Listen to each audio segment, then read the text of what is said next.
तजुर्बा। आज हम इंतहाई इम्पोर्टेंट तरीन 60 क्वेश्चन जो है एसएससी फर्स्ट ईयर में भी आता है वो, और सेकंड ईयर में भी आता है, उसे हम डिस्कस करने लगे हैं। That is why in H2O bond angle is 104.5 degree instead of 109.5 degree. ये पानी के अंदर जो है बॉन्ड एंगल डिक्रीज क्यों हो जाता है। इंतहाई टेक्निकल वे में शॉर्ट वे में मैं अपने बच्चों को समझाने की पूरी कोशिश करूंगा और इंशाल्लाह आपको समझ में भी आएगा। तो सबसे पहले वाटर के अंदर जो है, सबसे पहले आप ये देखें कि पानी के अंदर कौन सी हाइब्रिडाइजेशन है। पानी के अंदर है sp3 हाइब्रिडाइजेशन। ये हमने ऑलरेडी डिटेल में समझी हुई है, ठीक है जी। तो इसमें अब आप ये देखें कि सबसे पहले हमने इसमें समझना है कि ऑक्सीजन किस तरह बिहेव कर रहा है। ऑक्सीजन के पास होते हैं 8 इलेक्ट्रॉन, ठीक है। ऑक्सीजन बनना चाहता है अपने करीब तरीन नोबल गैस नियॉन की तरह। नियॉन के पास कितने इलेक्ट्रॉन हैं? 10। ऑक्सीजन के पास कितने हैं? 8। ऑक्सीजन ने 2 इलेक्ट्रॉन कहीं से शेयर करने हैं, गेन करने हैं, ठीक है, ताकि उसकी इलेक्ट्रॉनिक कॉन्फ़िगरेशन किस तरह बन जाए, दैट इज लाइक नियॉन, ठीक है जी।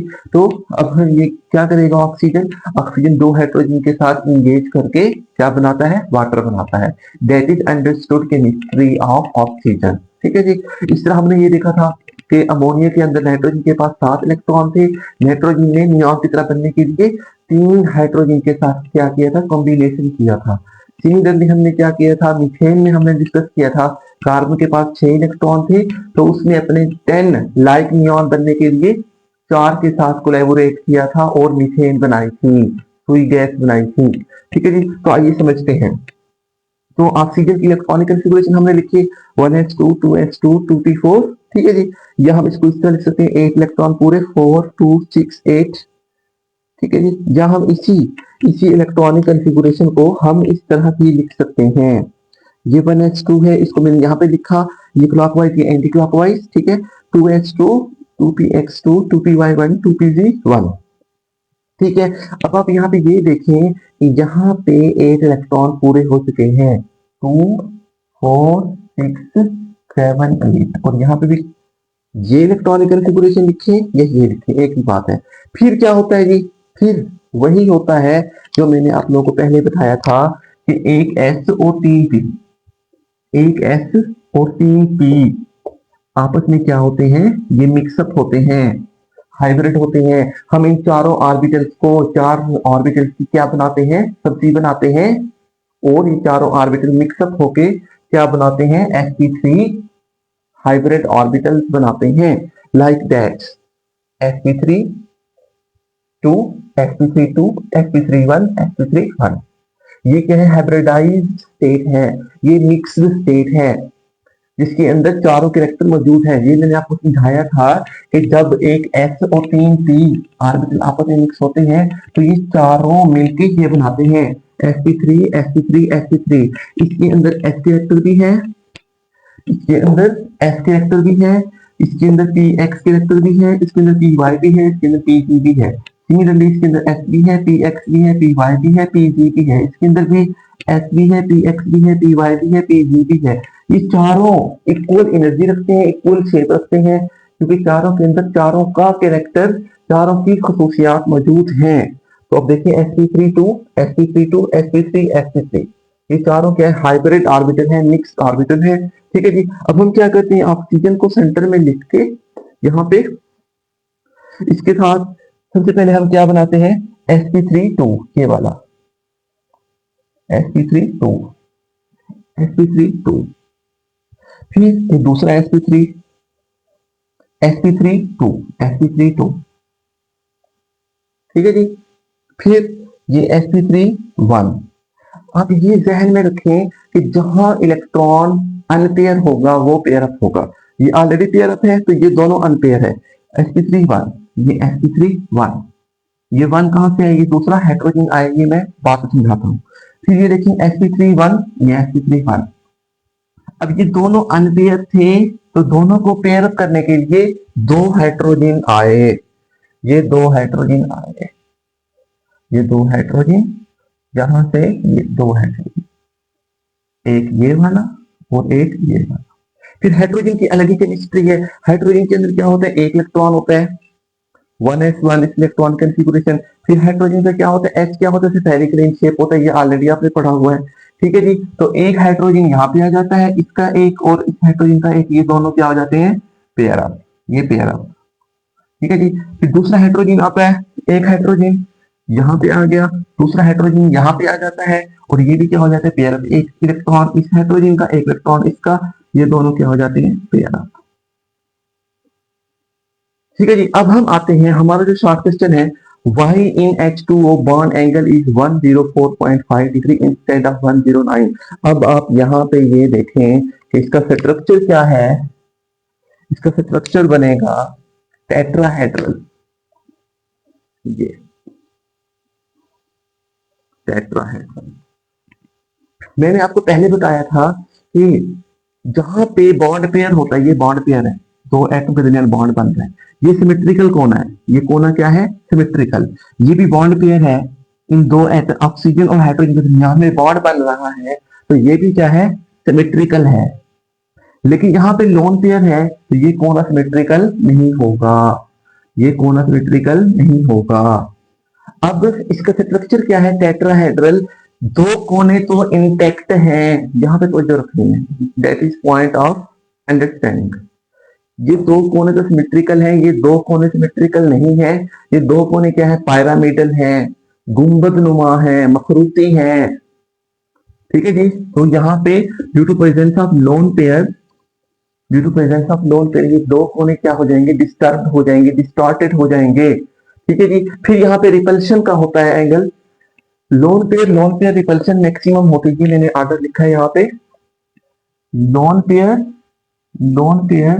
रिपल्शन, लोन पेयर रिपल्शन क्या होती है, सबसे ज्यादा होती है, सबसे ज्यादा होती है as compare to lone pair bond pair repulsion के। जो लोन पेयर होता है, आप ये देखें, ये lone pair,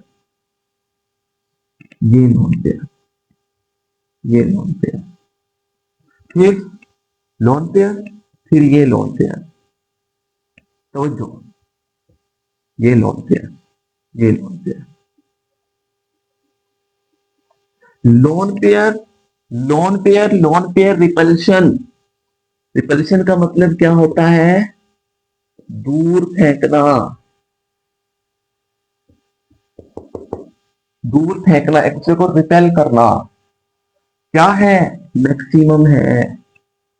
loan pair repulsion, repulsion क्या होती है, लाइक दैट, ये है एक दूसरे को रिपेल कर रहे हैं, दूर फेंक रहे हैं, परे फेंक रहे हैं, सबसे ज्यादा है as compare to lone pair bond pair के। अब ये लोन पेयर, ये लोन पेयर, और ये bond pair, that is bond pair, that is bond pair, that is bond pair.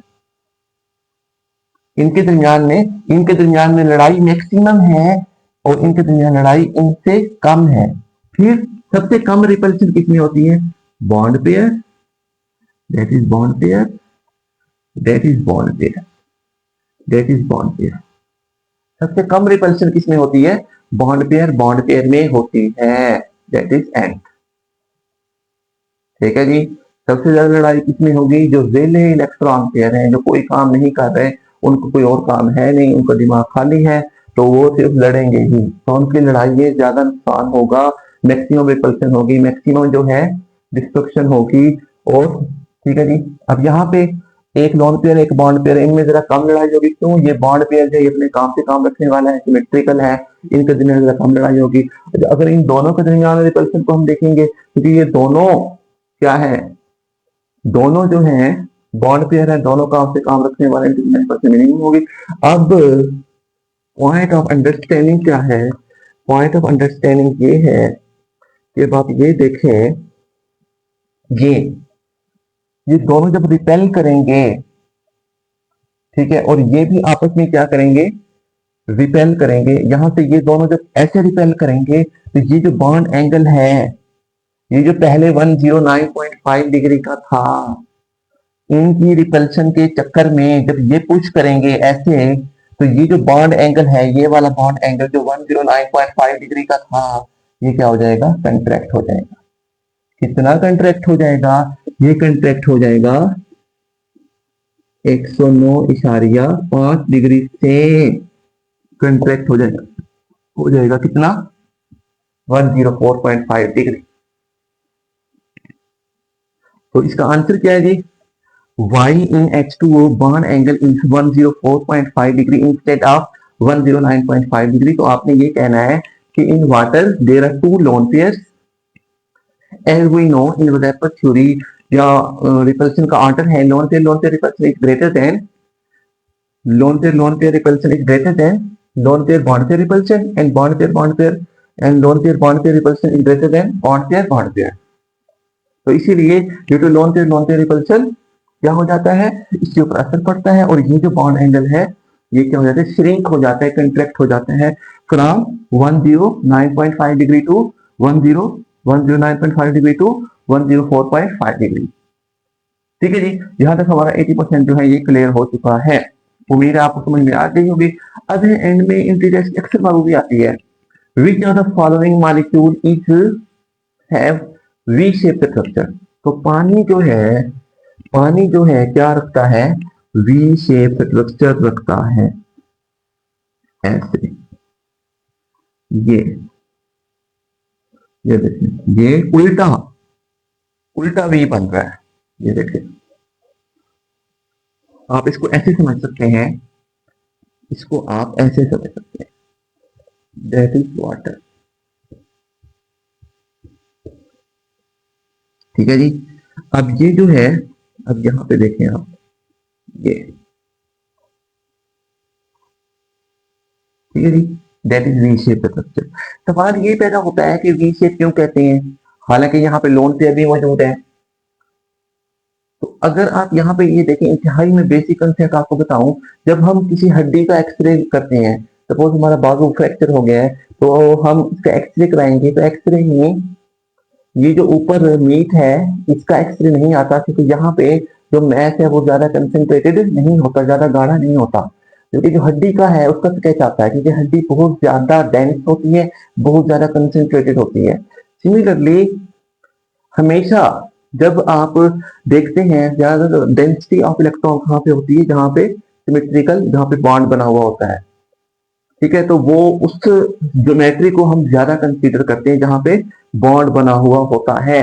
इसे हम इग्नोर करते हैं क्योंकि ये lone pair of electron wandering की वजह से, ये वॉन्डरिंग करते रहते हैं, वॉन्डरिंग की वजह से इनका जो इलेक्ट्रॉनिक क्लाउड है वो स्प्रेड होता है, फैला हुआ होता है, उसका कोई खास स्केच बनता ही नहीं है, उसका कोई खास स्केच बनता ही नहीं है।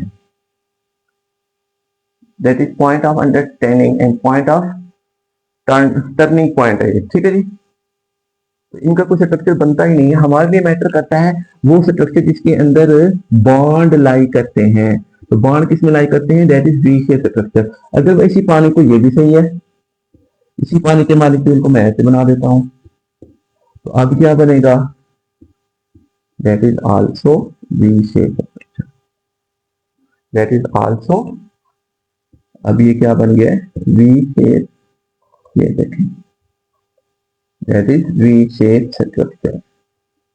ठीक है जी, इसको हम YH2 has we shape structure, या हम इसको डिस्टॉर्टेड टेट्राहेड्रल भी कहते हैं। टेट्राहेड्रल है, 4 कोने हैं, लेकिन 2 कोने इसके क्या हैं, डिस्टॉर्टेड है, डिस्टर्ब्ड है, मेहराब नुमा है, पायरामिडल है। ये कोना भी पायरामिडल है, गुंबद नुमा है, ये कोना भी पायरामिडल है, गुंबद नुमा है। ठीक है जी, या हम इसे कह सकते हैं इंस्टेड ऑफ रेगुलर टेट्राहेड्रल, या हम इसे एंगुलर या बेंट भी कह सकते हैं। अब देखें, ये मुड़ा हुआ है ना, ये ऐसे, ये देखें ऐसे मुड़ा हुआ है ना, ये बेंट है, यहाँ पे देखें ये बेंट है, ऐसे है, तो ये बेंट है ना यहाँ पे, इसे हम बेंट भी कहते हैं, मुड़ा हुआ, ऐसे है, ऐसे मुड़ा हुआ, लेकिन ऐसे सीधी होती है, ऐसे हुआ हुआ है, बेंट हुआ हुआ है। ठीक है जी, बेंट या एंगुलर, एंगुलर मतलब ऐसे ऐसे एंगल बन रहा है इनके दरमियान में, angular. That is all about water molecule. ये मैंने बहुत ज्यादा एक्सप्लेनेशन में समझाया है, ये इसलिए कि कोई भी एस्पेक्ट रह ना जाए। That is all about water molecule. Water molecule पे सकते हैं।